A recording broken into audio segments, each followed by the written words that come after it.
బీసీలు ఎన్ని విరిచాడు అన్నారు. ఇప్పుడు చంద్రబాబు నాయుడు గారు వెనకాలేమో పవన్ కళ్యాణ్ పెట్టుకొని ఈరోజు ఆయన ఏం చెప్తాడంటే బీసీలు నాకు వెన్నుముక్క అని చెప్తాడు.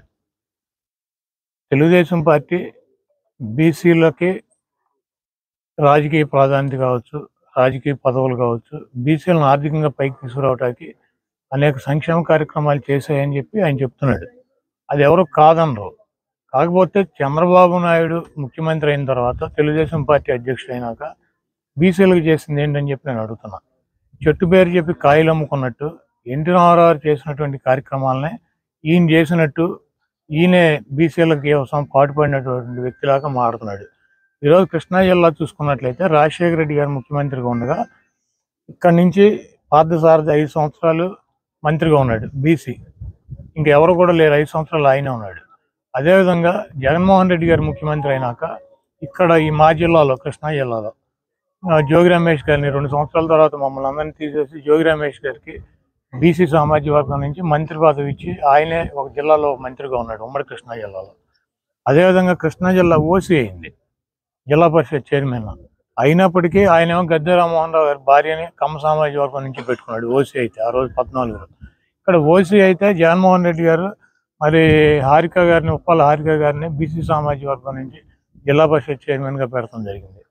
విజయవాడ మేయర్ తీసుకుంటే ఓసీ అయితే కోనేరు శ్రీధర్ని ఆళ్ళు పెట్టుకుంటే అది ఓసీ అయితే నగరాలకు సంబంధించినటువంటి బీసీ సామాజిక వర్గం నుంచి జగన్మోహన్ రెడ్డి గారు మేయర్గా పెడతాం జరిగింది.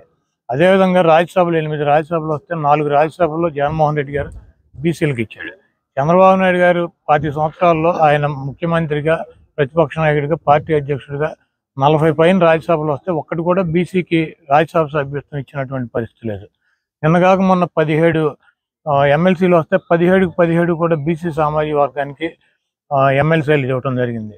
కార్పొరేషన్ చైర్మన్లు కార్పొరేషన్లు పెట్టి బీసీ సామాజిక వర్గాల్లో 52 కార్పొరేషన్లు పెట్టి కార్పొరేషన్ చైర్మన్లను నియమించడం జరిగింది.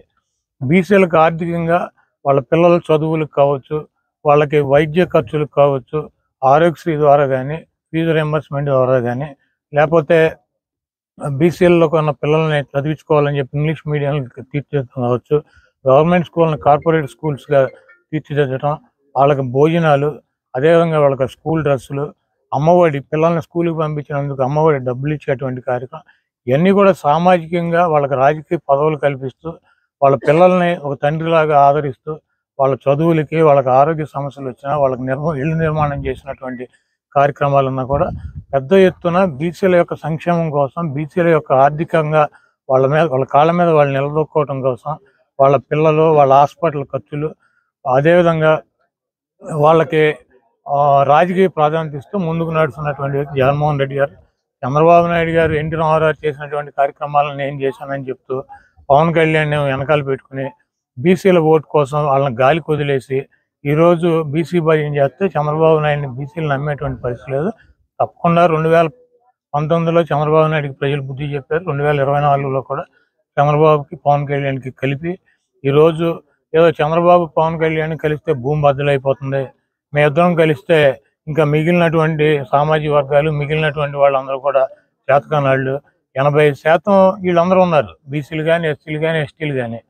వాళ్ళందరినీ కూడా గాలికి వదిలేసి పవన్ కళ్యాణ్తో నేను కలిశాను కాబట్టి, కాంగ్రెస్ పార్టీతో నేను కలిశాను కాబట్టి, బీజేపీతో నేను కలిశాను కాబట్టి, జగన్మోహన్ రెడ్డి గారిని ఏమీ చేయలేక మేమందరం కలిసాం కాబట్టి జగన్మోహన్ రెడ్డి గారి నుంచి నన్ను ఎక్కించమని చెప్పి అడిగితే ఈ రాష్ట్ర ప్రజలు దానికి సిద్ధంగా లేరు.